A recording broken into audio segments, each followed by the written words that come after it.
one thing I'm noticing is as I'm quickly approaching 40, and I have a daughter that's less than a year old, and hopefully another one coming soon eventually, who knows, that my focus has changed a lot, and that I have to, my number one goal, it feels like in my mind right now, is to live as long as possible. But I never cared about how long I lived before. Now I have to live as long as possible because I want to be live to be a grandfather. I would love to see that one day. Just because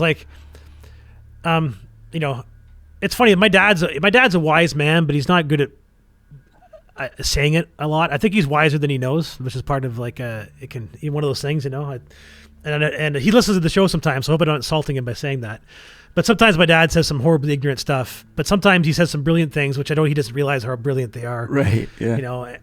But he's really good at, there's all sorts of parts of my character that are formed off of single sentences my dad had said to me at one point that I hung on to. Right. Just hung on to, because I found at a young age, my dad doesn't say something more than once typically. Not the meaningful shit he doesn't.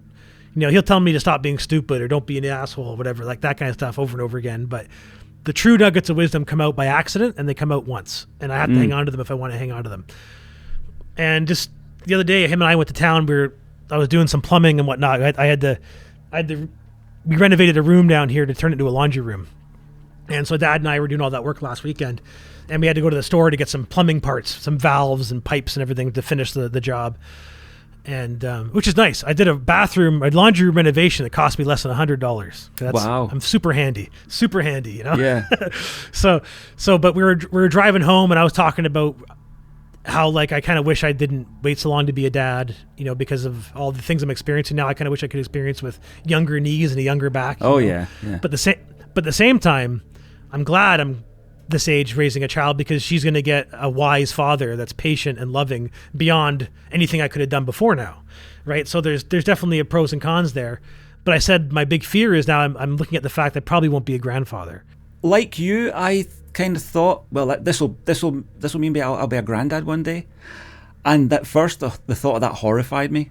Before Lily was born, that horrified me, because I thought, I only want to do this once. I only want to have a baby in my life once, because this is just going to be too much. And then Lily came along, and it was entirely different from what I thought it would be. It was a lot more wonderful than I thought it could ever be, And like you, I went, oh, should have done this years ago. Damn. Yeah, I can't get down on the floor. I all that kind of stuff. And she's running rings around me and all these things. But yes, like you, I came to the conclusion, well, she's had the benefit of somebody who's more in a position to give her the things that she needs. And then the grandfather thing, it all kind of went away. I'm not bothered, really. I'm not bothered. It's Lily. Lily is because I used to think that genetics was everything, that the genetic, that your legacy, that was the only thing that worried me about not having kids and not wanting to have kids for a long time, was I will have no genetic legacy. My legacy will disappear from the world, and that was I was egotistically broken by that idea. Why I want to persist. I want people to remember me. And then I thought about it from a different angle, and I kind of got enthusiastic about the Akashic record and the idea that you are, that none of that matters. The genetics is just the way of keeping things going, and that your legacy is in everything that you do, and you're making it real in the world. As we're speaking, we're making something real in the world. This conversation's never happened before, never will happen again. It's one unique conversation between two unique individuals, and it's the same when we make music, and it will be, the universe will remember it, is what I now cling to as a fervent hope, But I kind of believe it now as well. So the grandfather thing doesn't bother me. And whilst if Lily was that way minded, I would be delighted to look after a grandchild, while she went off to do her things. We would have a little baby again. It would be great. I would love it. But I'm not heartbroken about it, because my main thing is that Lily gets the things that she needs and has a better life than I did, that she's supported to do the things that she wants to do, because my parents didn't support me at all. My parents were the opposite. They were a millstone for me, I had to get past them, and I don't think Lily's had to do that. It's funny you talk about your dad would say something and you'd have to hold on to it. That's something I didn't realise when I think back on it, I didn't have that with my parents. But Lily has said that to me. Now, you told me such and such, and I go, did I? I don't remember saying that. And she says, well, you did, and you said this, and it fucked me up for years. Really? I didn't mean you to take it seriously. So it's nice. It's nice that we can have that sort of moment where she tells me some of the things that messed her up, and I'm, oh, sorry. But my niece Ilona and my nephew Craig, before Lily came along, they were the kids that I knew, and they spent a long time here, and I had no idea that I was having any kind of positive effect with them at all. I was simply trying to, I hope this doesn't offend them if they listen to this, but I was simply trying to get through the day with two children that were bags full of energy, and so we did things. We had good laughs and good times. To them, they were formative because they had no dad. Their dad was gone. So I became this figure, and I had no idea until a couple of years ago when they both made it sort of known to me, and I didn't know what to do with that. I was like, oh, right, okay, thanks, right. It wasn't intentional on my part, but I don't think they wanted to hear that. They wanted to hear that, I'd formed this special bond with them too, but it wasn't like that for me. It's weird. It's a weird one. So your relationship with your kid, you'll only learn.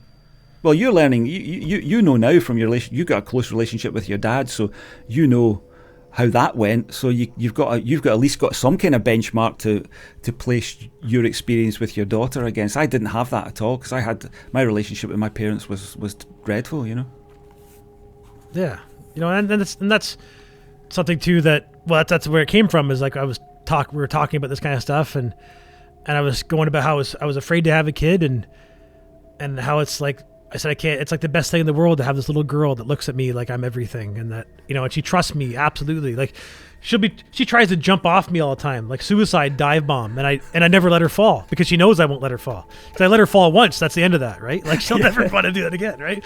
Yeah. So I was talking about that, and then Dad said something like, he's like, just very succinctly said, well, none of it's as good as being a grandfather.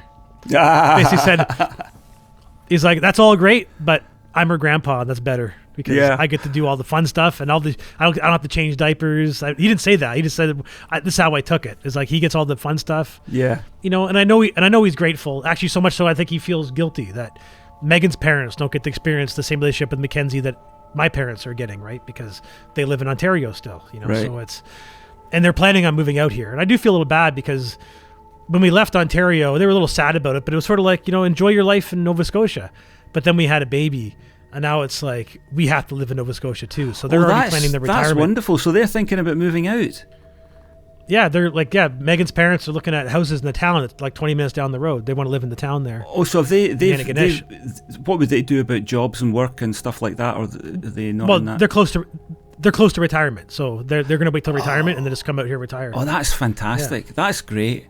That would be so good because then you would have that extra network to draw, and that's so important. I didn't have any of that. We were left, as far as my parents were concerned, we were sort of adrift. We didn't have any support from them at all. Ali's family was more supportive. We had some help there, but we didn't get really enough because they're on the other side of Scotland, which might as well be 1,000 miles away.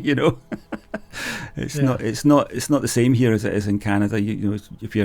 If you're 100 miles away, you might as well be on the other side of the planet, So that would be awesome. Yeah.